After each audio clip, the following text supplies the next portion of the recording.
Assalamualaikum warahmatullahi wabarakatuh. Perkenalkan, nama saya Muhammad Khabib Pratama. Saya dari 10 IPS 3. Di sini saya akan menjelaskan mengenai materi ekonomi UKBM 3.2, yaitu mengenai masalah pokok ekonomi. Masalah pokok ekonomi terbagi menjadi dua, yaitu masalah ekonomi klasik dan ekonomi modern. Nah, untuk ekonomi klasik ada satu, produksi, distribusi, dan juga konsumsi. Nah, sedangkan untuk masalah pokok ekonomi modern yaitu ada tiga, what, atau apa saja barang yang diproduksi. Yang kedua, how, bagaimana barang tersebut diproduksi menggunakan alat-alat apa saja.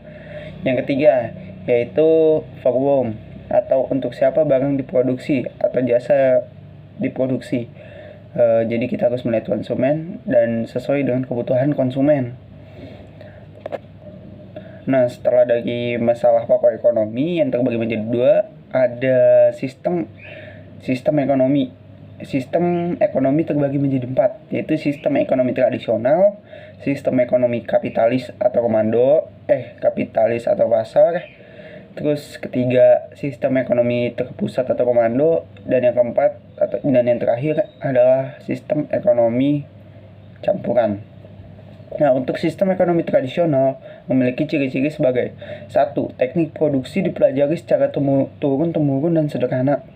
Yang kedua, hanya sedikit menggunakan modal. Yang ketiga, pertukaran sistem barter. Yang keempat, belum ada pembagian kerja. Nah, untuk kelebihannya: 1. Mendorong hubungan kerja sama dan kerukunan sehingga terdapat keselaraan antar individu. Yang kedua, barang dihasilkan hanya untuk kelangsungan hidup masyarakatnya saja, sehingga tidak terjadi pemborosan. Yang ketiga, adat istiadat dan tradisi relatif terjaga.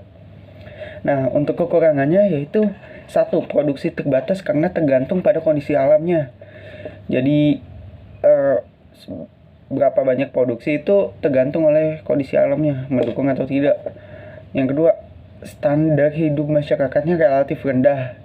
Dan yang ketiga, teknologi yang digunakan sederhana dan tradisional. Nah, itu untuk ciri-ciri kelebihan dan kekurangan dari sistem ekonomi tradisional. Nah, untuk selanjutnya yaitu ada sistem ekonomi komando atau terpusat.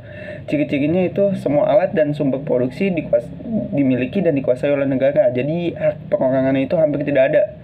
Nah, untuk yang kedua, pekerjaan yang tersedia dan siapa yang akan bekerja itu semuanya diatur oleh negara. Jadi tidak semua orang dapat memilih pekerjaan tersebut.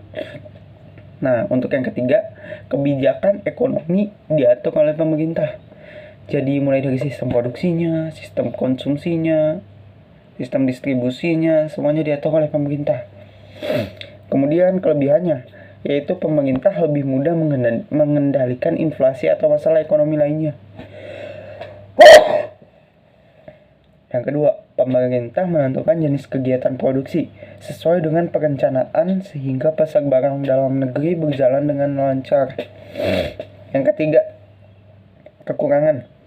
1. Mematikan inisiatif individu untuk maju sebab semua kegiatan diatur oleh pemerintah. Yang kedua, sering terjadi monopoli yang merugikan masyarakat. Nah, itu untuk ciri-ciri kelebihan kekurangan dari sistem ekonomi terpusat atau komando. Selanjutnya yaitu sistem ekonomi pasar atau kapitalis. Memiliki ciri-ciri antara lain: 1. Semua sumber produksi milik masyarakat. 2. Pemerintah tidak ikut campur secara langsung dalam perekonomian.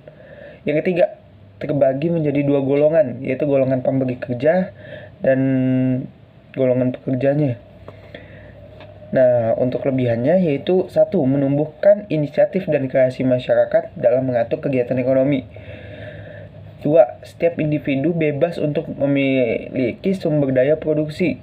Yang ketiga, timbul persaingan untuk maju.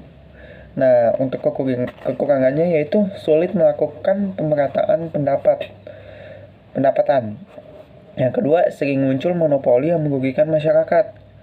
Yang ketiga, sering terjadi gejolak dalam perekonomian karena kesalahan alokasi sumber daya individu.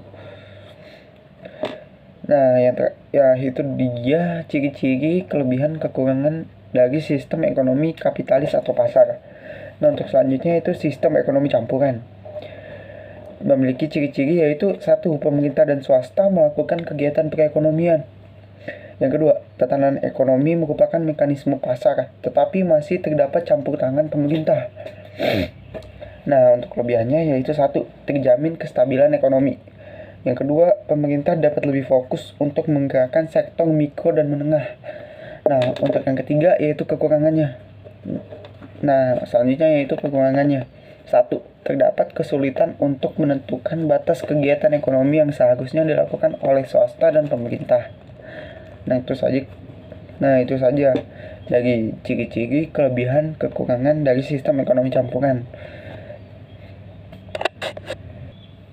Nah, itu dia materi-materi apa saja yang ada di UKBM 3.2 Ekonomi kelas 10 yang bisa saya jelaskan. Mungkin cukup dari saya. Mohon maaf bila ada kesalahan kata. Wassalamualaikum warahmatullahi wabarakatuh.